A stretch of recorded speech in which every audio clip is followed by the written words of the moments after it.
सीढ़ी चढ़ने में दर्द आखिर क्यों हो रहा है और इस स्थिति में हम क्या करें।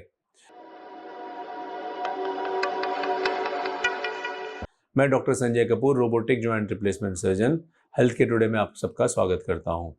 अगर आपको सीढ़ियां चढ़ने और उतरने में दर्द अक्सर होने लग गया है, हर दूसरे दिन या हर रोज चढ़ने उतरने में दिक्कत है, तो आप समझ जाइए आपको आर्थराइटिस या जोड़ घिसना आपका शुरू हो चुका है। अगर आपने समय रहते इसका इलाज करवा लिया तो इस ज्वाइंट को बड़ी आसानी के साथ दवाइयों से, फिजियोथेरेपी से, वजन के कंट्रोल से और कुछ इंजेक्शन से हम वापस नॉर्मल बना सकते हैं। लेकिन अगर यही कंडीशन आप काफ़ी दिनों, महीनों से या सालों से लेके चल रहे हैं, तब बहुत हाईली चांस ये है कि ये आर्थराइटिस आपका सीवियर आर्थराइटिस हो चुका होगा, जिसके अंदर कार्टिलेज पूरी तरह से डैमेज हो चुका होगा।